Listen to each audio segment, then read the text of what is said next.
There. Hey everybody, this is Jennifer Falcon. I'm the communications coordinator for the Indigenous Environmental Network, and we are live from the FrontLine Oil and Gas Conference.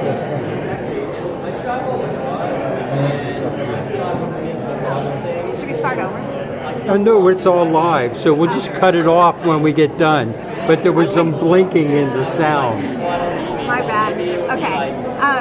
Hey everybody, this is Jennifer Falcon. I'm the communications coordinator from the Indigenous Environmental Network.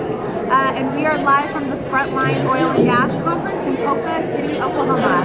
Be sure to stay tuned for our updates for the next few days as we build community on how to transition from fossil fuels. And we also have with us... And we have with us today our executive director, Tom Goldtooth. But you got to give him the mic. It's been a long trip. I'm glad I'm here, though. I was just talking to some of the camp families. In our protocol, anytime we go into another indigenous people's territory, we ask permission. So I asked Casey and Dwayne Camp and their brother for permission to, come to their territories. I turned it down. We're just talking of some of the early years of environmental justice activism in Indian country, and the Ponca is part of that story. That's when I was doing more organizing work and directorship work.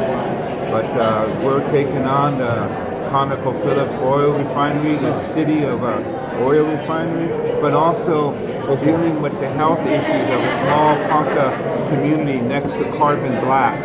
It's a little incinerator, and you can still see it there, and it still operates. And that's where this company from Taiwan takes all that sludge, all the bottom waste from the oil tanks, and they use that, and then they incinerate it to make rubber tires. But the soot from that, every morning, the cars, the grass, the house, the Indian housing, they're all covered with soot. You can figure out that goes into the lungs.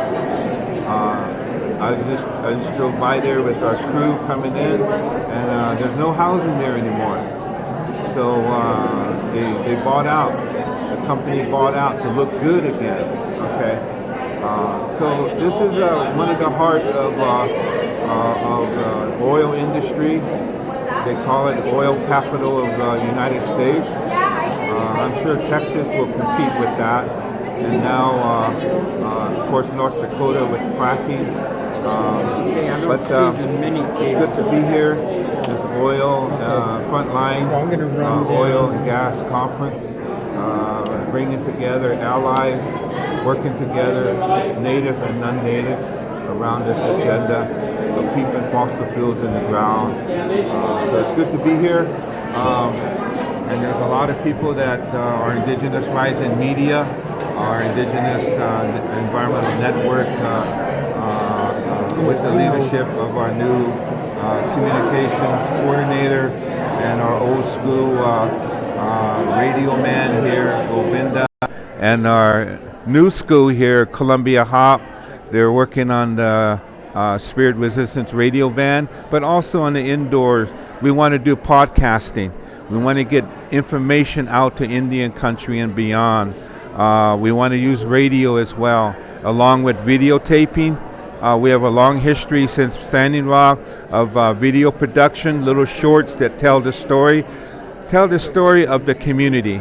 And then journalists. We're always looking for native journalists, good writers, because we need to do our own op-eds, we need to do our own press releases, and it's good to have a whole circle of native people that are good at these things out there as part of a collective of the Indigenous Rising Media, where we can draw upon that expertise of Indigenous knowledge, Indigenous lifeways, our Indigenous expertise, and that's part of our decolonization process.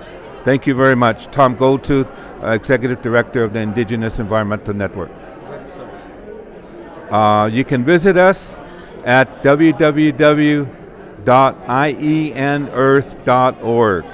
ienearth.org. What else? Our Facebook page, Indigenous Environmental Network, and we have another Facebook page, Indigenous Rising Media.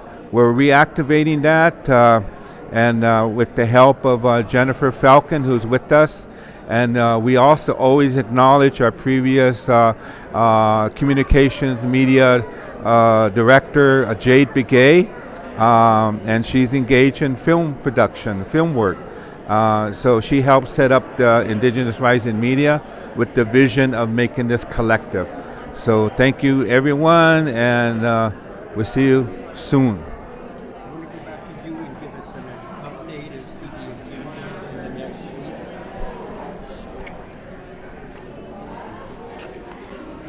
Thank you so much, Tom. And I just wanted to also mention that you can find us on Instagram on Indigenous. Our name is Indigenous Rising. We have a pretty interesting agenda for the conference. Starting tomorrow, we are going to be bringing some of the trainings here at the conference free of charge, including a great one that is People of Color Allyship. Overcoming the Black and Brown Divide Strategies for Environmental Justice and Law. I think that's a great start for everybody who wants to learn how to be a better ally to Black and Brown communities. There are also some trainings on the health impacts on the front lines of oil and gas, of the oil and gas fight, and also talking about just transitioning from fossil fuels in Indian country.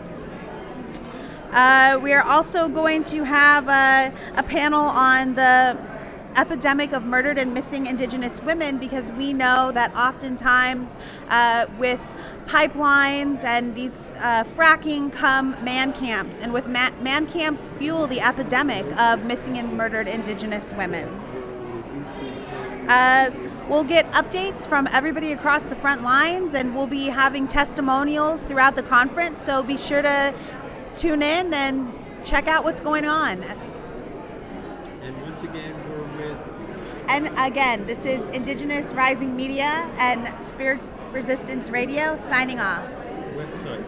Oh, and you can find us on Facebook, Indigenous Environmental Network, and Indigenous Rising Media, and our Instagram, Indigenous Rising. Our Twitter is also Indigenous Rising Media, and our website is ienearth.org.